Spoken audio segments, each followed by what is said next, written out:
Blake Lively got caught in yet another lie, exaggerating so-called evidence to fit her case and make Justin Baldoni look bad. And this is in regards to the Claire Ayoub audio that came out that was released, and she took it completely out of context. And I feel Claire Ayoub downright lied within it. But that's not fully what this video is about today. This video is going to be about her crash out in IG stories and a failed attempt at PR recovery for this.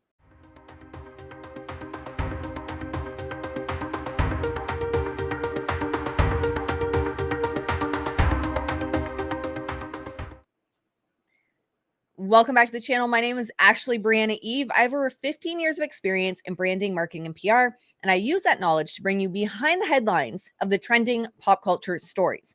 I have my hot chocolate today in my Trust No Headline merch mug. We're going to look at this. I've been getting tagged. I took time off the channel. My channel is still getting hit with bans and demonetization and all kinds of flags. YouTube won't answer for me why, but I thought maybe some time off would help. Certainly helped me. My heart rate variance has skyrocketed. My resting heart rate's gone down, but YouTube, it definitely didn't help. So I'm still looking into that. But let's pull up Blake Lively's Instagram stories and have a look at what's going on. Now, there's a couple of angles I'm going to look at this through, but I want to start with the stories so we can get some context of what she's doing for PR right now. And what she's doing for PR right now is not leveraging, which should be a bombshell drop. What we had there was the potential for Justin Baldoni to have been verbally abusive towards another woman. Huge headline opportunity. And number two, we had the opportunity to prove that Steve Sorowitz and Justin and Wayfair retaliated against Blake and Ryan. None of those things were proven on that audio. In fact, the complete opposite was proven. Steve Sorowitz told Claire Ayoub, if you meet Justin, you'll know what I mean. Well, how do you verbally abuse someone if you've never spoken to them before? So it looks like Claire Ayoub lied in her declaration under oath with the court. So number one, that came out in the audio. And number two, what came out in the audio is it very much appeared like Claire went into that trying to catch Steve saying something about Blake and Ryan. And he never really said anything bad. He said he would protect his company. But to me, protecting your company is not retaliatory. It's defensive. So if anything, this audio just showed me that Wayfair, Steve, Justin, and Jamie and the whole crew was in a defensive position. Now, we see the holes in Blake's story continue to be exposed. In my opinion, we see not just the PR, but the legal needle move further and further in Justin and Wayfair's favor. Blake takes to her Instagram stories. She has this: domestic violence impacts millions in the US. 1 in 4 women and 1 in 7 men experience severe physical violence from an intimate partner in their lifetime. But abuse is more than physical. It can also be emotional. Schmexual. Gotta be careful. I'm already upsetting YouTube. Digital and financial. Recognizing the warning signs of abusive and controlling behavior is important. So she posts a hotline. The second one is 1 in 3, she added, teen dating violence impacts millions in the US. She's tagging this Love is Respect official, says working to educate teens about healthy and safe relationships and providing resources. Earlier and appropriate education is critical for both prevention and activation. I don't know what she means by activation. And this NDVH official, I'm wondering if she has some kind of partnership with them going on. NDVH official, again, technology facilitated abuse. She also tags Love is Respect official. Technology facilitated abuse is a use of technology like texting and social media to bully, harass, stalk, or intimidate a partner. This behavior is often a form of verbal or emotional abuse conducted online. She has one on emotional and verbal abuse. Emotional abuse includes non-physical behavior such as threats. She has one on financial abuse. Financial abuse often operates in more subtle ways than other forms of abuse. She has one on 6 common gaslighting phrases, and she includes the eyeballs on it. Again, Love is Respect official is tagged. NDVH official is tagged. She has one on Consent 101. Again, Love is official is tagged, and NDVH is tagged as well. So these are her Instagram stories that she's choosing to put up at the exact same time that her story is falling apart. That Steve Sorowitz claims in this audio that the allegations Blake and Ryan are making are manufactured. At the exact same time, Steve Sorowitz says, Claire, you would know this about Justin too if you ever met him. I don't know, Claire, didn't you say that he verbally abused you by that point? How does that work if you've never actually met the man? At the exact same time that it's very clear, Steve Sorowitz was not saying they were going to retaliate. He said that it was manufactured, these allegations, and he would protect his studio.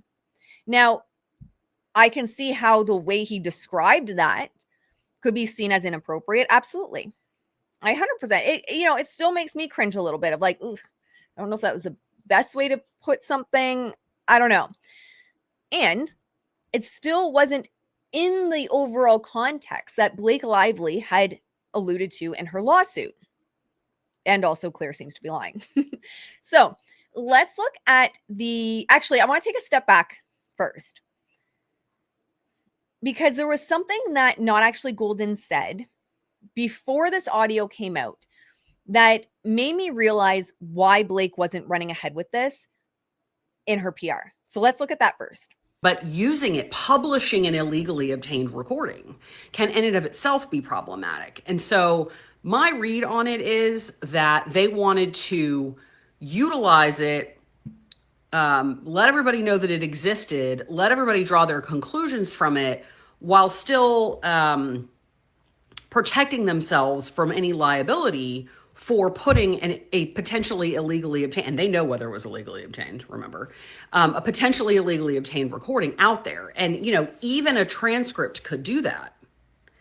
I think that could certainly be read to be using an illegally recorded conversation. It could be deemed publishing it. So I think they were trying to ride the line. So I think it's highly possible that they never sent it to the court at all. Now people are saying, no, the judge has heard it because he knows that the person's name's on it. And I'm not sure that that's true, because look, in the letter that Gottlieb sends asking to keep a bunch of this stuff under seal, he says in paragraph 2, Exhibit 1 was real and confidential, and it contains information of a personal and identifying nature regarding an individual that warrants continued sealing. So he says, if disclosed, threaten to reveal the declarant's identity. They have told the court, you will be able to tell who it is if you unseal it. I don't know if that necessarily means that the judge himself heard it. So when the judge entered the order saying, Okay, so overall, what Not Actually Golden says here, I think is really significant. That Blake's team, one, I don't think they ever thought it would go this far. But number 2, I think they were walking that line because there's that potential for PR, very positive PR for Blake, right? Justin verbally abused this woman. Steve Sorowitz made this egregious threat to this mystery individual that had problems with Justin. This mystery individual felt scared to meet with Steve because she was afraid of how he's going to handle these issues around Justin and all this other crap, right? They wanted to walk that line. I also believe that they knew there were holes in this and that they know it's illegally recorded. And it's not always illegally recorded, right? Depends on the states people were in. But Blake's team damn well knows, and Claire damn well knows if this is illegal or not. I don't think they ever thought, any of them, Claire, Blake, Ryan, Ezra, any of them expected it to get this far. Therefore, I do believe that this was a piece which was being used for PR, and they never expected the audio would actually get out. And they never went forward with a PR campaign around it, because imagine those amazing headlines for Blake. I mean, she's been banging the Darvo Me Too drum all along. Imagine those amazing headlines if now it's, look, he did this to another woman. Look at how we were all treated. And not only that, all these women are treated bad by Justin, but Steve admits to this retaliatory campaign. These are amazing headlines. They damn well knew that's not what the audio was going to show. And so when all of this came out, Blake did not move forward with PR, because I think Not Actually Golden nailed it. They knew there were problems with this and they didn't want to draw any more attention to it. So instead, Blake is crashing out on her Instagram stories and with completely irrelevant PR moves on Google. Let's pull that up. I mean, you are going to try and tell me, Blake, that this is a coincidence that you Do not run forward with the bombshell that could have been that recording if it was all in the up and up, if it showed exactly what you wanted it to show. You're not running forward with PR for that. You're running forward with PR on Blake Lively's bra-free in a red leather corseted dress with stiletto heels as she brushes off Justin Baldoni drama. You're running forward with PR around Blake Lively and Ryan Reynolds' daughter. Looks so tall in very rare photo from New York City outing with famous mom. Blake Lively and Ryan Reynolds all smiles and new selfie amid Justin Baldoni legal battle. That's what you're running forward with. That's what you're hitting the ground with PR. And it's just a coincidence all of this came out in the last, most of it, 20 hours. So what Blake is doing, I believe, is that was 100% intentionally meant to be used as PR, as it has been up until this point. But they were walking that line because I had them set on that Tuesday to be hitting the ground running with PR, which is usually what they do. On a Tuesday, they run with their campaign, but they didn't. And that to me shows all their cards on the table. They don't want to draw attention to it. They don't want legacy media running with this because they know it pokes more holes in her story than it supports her. So then why does she go to Instagram stories? Well, it's an attempt at story control, narrative control. The posting of domestic violence and abuse content is showing that she's trying to frame this, not just about her, guys. It's not just about me. It's not just about the struggles I went through. It's not just about Claire. Can we refocus on the bigger issue here? The systemic issues. You're getting lost in the sauce focusing on me and Claire. And in fact, there's another issue I'm watching in Canada right now. I won't muddy the waters here by getting into it, but it's the same thing the PR team on the one side's doing. People are getting into all the holes in the story. And they're attempting controlling the narrative by saying, but look at all the systemic issues. Okay, sure, there's holes in the story. All right, we kind of liars and continually lie, but over here, systemic issues, government overreach. It's basically the same thing that she's doing, right? So it's refocus on the systemic issues that I'm talking about, not just a single personal complaint. Okay, you don't like me. You don't like Claire. Sure, I guess she's a liar and I'm a liar and we're all liars. But like, look at the bigger picture here. The problem is because everyone has seen all the holes all along, it's completely opportunistic. It's completely tone deaf. And all it does is actually hurt her brand even more because she looks like even more of a liar. She looks at even more as someone that is leveraging movements around Me Too and violence, DV, SHSA, to get her name in the news, to control a PR narrative. So while something like this can work in some situations, this situation and the one I'm following in Canada, it's not working. There's too many holes. Everyone already sees you as a liar. And now this looks all opportunistic, that you're using people, you're using situations for your own gain, which the problem for Blake right now is that's the whole problem with her and Justin is she used him, walked all over him, manipulated him, and extorted him essentially, and held the movie over his head to gain control. But all this does is underline her pattern. I also think it shows, honestly, a lack of clear PR strategy. I would almost wonder if her and her team are working together at this point. I've made jokes in the past and, not really jokes, but jokes. Are her and her husband even on the same page anymore? Maybe she was cut off from PR money because I don't even think she's on the same page. I don't see a coherent narrative that ties everything together. And those random shares in her Instagram stories don't have any sense of vulnerability, bringing her own story into it, nothing, because she doesn't want you focusing on that. She wants you focusing on the bigger systemic issues. She's speaking up for women. It's almost this energy, which I think is why so many people find it so gross, of it's bigger than me. It doesn't matter if I lied. It doesn't matter if Claire Ayoub lied. We're fighting for something bigger. And that's why it feels so tone deaf and gross. She would have been, in my opinion, better off not doing any PR. Maybe she could have run forward with a couple of these random ones about being braless and her kid's height. But I think she would have been better off just not touching PR. Oh, we also have this one. Blake Lively latches on to hottest stars on Broadway amid claims she hasn't spoken to Taylor Swift in months. She was also crashing out in her stories over that and Broadway, and I didn't pay that much attention to those ones, to be completely honest. So here's what I think with Blake. If I was to look at what if there is a PR strategy, which I'm not fully convinced there is at this point, but if there is, I genuinely believe she knows she's drowning. I believe the fact that she didn't move ahead with any PR in regards to this audio lays all of her cards on the table. She knows. She is aware that this is worse for her than better. But her teams lied over and over and over again. They lied about content creators, us having met and conferred with them. They lied through their teeth about everything. I don't believe at this point with her PR around this. I think what she's trying to do, which is hard for me to even get the words out of my mouth, because Blake and morals, those aren't words that roll off the tongue easily.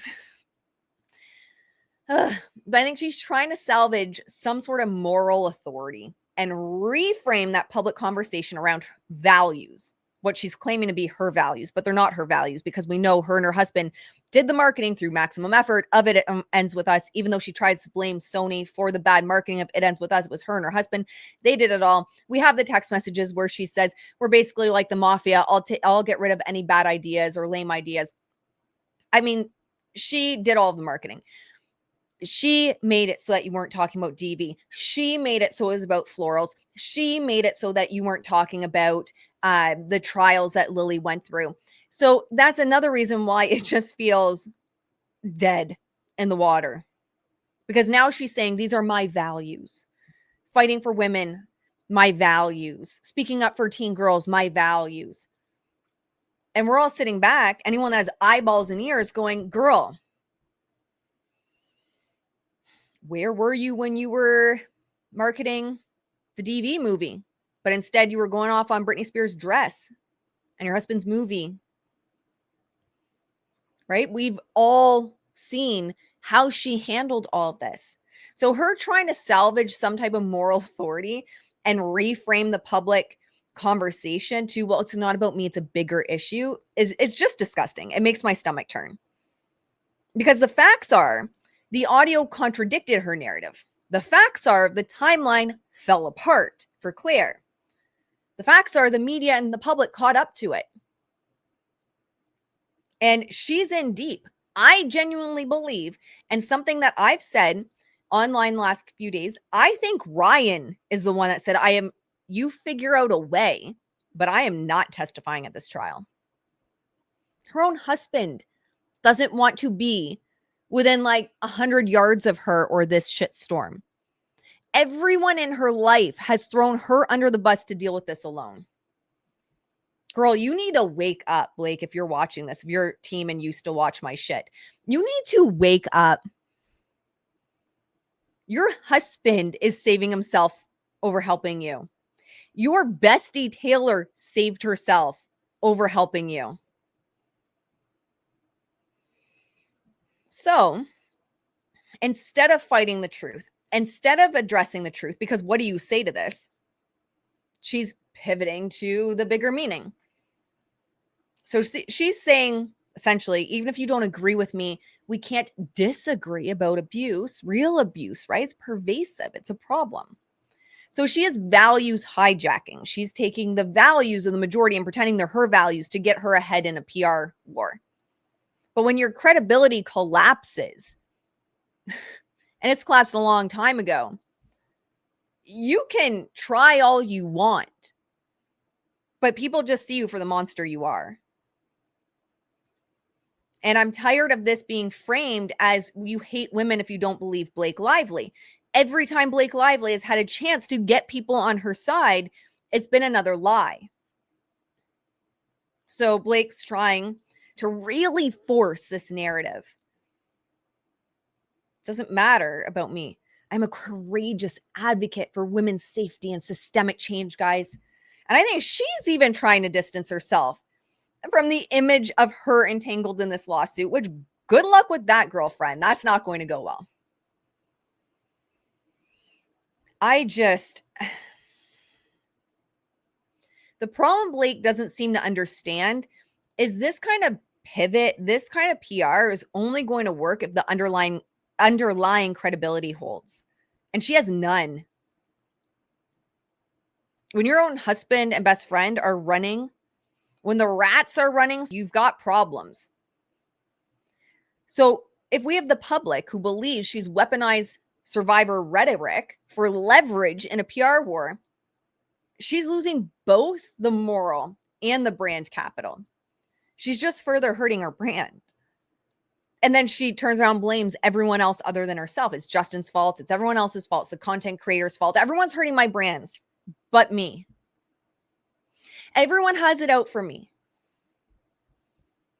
And I think this is genuinely the problem we see with people that are just surrounded by yes men and grow up in industries like this where people are just fawning over them to get them whatever they want. I genuinely believe there's a piece of Blake that literally cannot see that she's the problem. So I think this was high risk. And that's why I'm not completely sure that her team was in on this. I think it was high risk to crash out with story after story after story after story about DV because people aren't buying it. Instead of people buying into that message of like, she's just a misunderstood advocate, like she's just misunderstood and whatever, right? That blame the victim narrative that Blake wanted to put forward. Instead of that, of like, people just want to blame women. People just want to blame the victim. She becomes a celebrity who cried me too to save face. She's a celebrity that leveraged DV organizations to save face. And that's exactly what she's turning out to be. And I honestly, guys, would not even be shocked if you see her start teaming up with organizations like this. She may have damaged her reputation so bad they won't even support her. But I would not be shocked if you start to see Blake actually team up with DV organizations. It's just so tone deaf, but she doesn't care. All of this is trying to salvage her brands. And there's no coherence to any of this PR right now. She's bra free. Her daughter's tall. I do think she was behind this TMZ article here. Justin Baldoni studio honcho calls Blake Lively's accusations manufactured and recorded phone call. Now let's just go through this quick. It says there's a new audio recording in the Justin Baldoni Blake Lively saga, and it reveals Justin's business partner trashing Blake's allegations of inappropriate behavior during a secretly recorded phone call. Claire Ayoub, who wrote and directed a film called Empire Waste, produced by Wayfair and Baldoni, says she recorded the phone chat with Wayfair's billionaire co-founder Steve Sorowitz. It says in September 2025 declaration, Claire said she endured repeated negative interactions and verbal abuse from Baldoni, which in the audio, Steve says you would know the same if you met Justin. So I don't know how that's possible. So it says that's why Claire recorded the audio. And the audio filed by Lively's attorneys, Sorowitz says everything was made up and it was manufactured on purpose to take Justin down, referring to the drama during It Ends With Us. Yeah, Justin never has a bad set, but it was the worst set he's ever been on. Still, Sorowitz tried to downplay all the bad buzz. Later in the recording, Sorowitz seems to vent about the ongoing case between Baldoni and Lively, telling Claire. Now, here's the thing. He doesn't vent about it. Claire keeps digging and prodding and pushing until she gets what she wants. And this is where the two dead bodies come in. And he clarifies. He's like, not dead, but dead to me, kind of dead. And then Claire in the audio goes dead to me. Like she does a funny voice joking around with him on it. And he says, I'm going to spend a lot of money to make sure the studio is protected. So again, protected, not retaliation. And then TMZ just does a little bit more here. Now, people are getting all up in arms over exclusive. I think people are misunderstanding another PR professional's TikTok reel about exclusive. I genuinely believe that Blake called and tipped off TMZ. I genuinely believe that they were tipped off. And even the wording, like this could have been Blake's team, for example, that fed them this to like just post it. That happens where someone reaches out and is like, here you go. And I've talked about this previously in an age where newsrooms, TMZ, content creators that are chasing headlines, all of that is moving so fast. Some publications won't even read or vet or double check the information. If the PR team sends them something, they'll just post it as is. So it is very possible that this exclusive isn't some like lie on TMZ's part. It is very possible that this entire thing was written by, say, for example, Blake's team and sent to TMZ. So I think we're just misunderstanding a bit the exclusive part. I wouldn't be surprised if Blake's team sent this to them already done. Right? Even that language, and it reveals Justin's business partner trashing Blake's allegations of inappropriate behavior during a secretly recorded phone call. I mean, it's definitely Blake slanted. So I would not even be surprised. I don't think TMZ listened to a 38-minute audio recording. Just putting it out there. I don't think that is what happened. I think they were probably sent this minute clip. They were probably sent more or less what to say, and they just posted it. That's my opinion. Because there's no way they listened to it. I don't believe it. Unless someone sends me a video of the TMZ staff sitting there for 38 minutes listening, I don't believe they listened to the whole thing to take out a minute. I think that was sent to them. And so, yes, it is an exclusive if a team reached out and sent it to them. It doesn't matter if the information's public. Now, the weird thing for me, and what I can't really wrap my head around, I'll be honest, is if you even put in Blake Lively audio, that's the only thing you get. The other Blake Lively audio that comes up is listen to Justin Baldoni's lengthy 2 a.m. voice memo to Blake Lively. No one's running with this. And that's why I'm not totally convinced that there's any coherence on Blake Lively's side, that they're working together, or even agreement on how to handle this. Because that doesn't make sense to me. There's one post from TMZ, no one else picks it up. And this is also something to see, guys, because what I talk about on the channel is, even from Justin's side, when you see it blow up a story and all of these different channels are covering it, all these different publications, and it's flooding the Google search, I mean, it's a telltale sign that it's manufactured PR, like it's PR. It's not just naturally being picked up because look, no one's picking it up. But the reality is as well, and I do wonder if this is a piece of it, is overall views are going down, interest is going down in the Blake Lively, Justin Baldoni lawsuit. I'm seeing it across content creators' content. People are losing interest. Sometimes if you have like big news, you might get a spike. I've noticed less and less platforms picking up stories on them. So, that could be a piece of it as well. It'll be interesting to see how this all plays out. But something's not adding up with Blake's team right now. Something's not adding up with her team and the PR, because it doesn't make sense that they had posted that, kind of went nowhere, and she's crashing out on her Instagram stories. I guess we'll see. We'll see what happens. But that is my thought, or those are my thoughts on Blake Lively crashing out on her Instagram stories. It's an attempt at narrative control and shifting it from the individual level to look at the systemic issues that I'm a voice for. It's not about me or Claire. It's about the bigger issues here. And I mean, you need credibility for that. So good luck with that, Blake. All right, my friends, that's all I have for you today. I hope you enjoy. With that, I'll see you in the next one. Bye, guys. What I found, nobody wants to hear.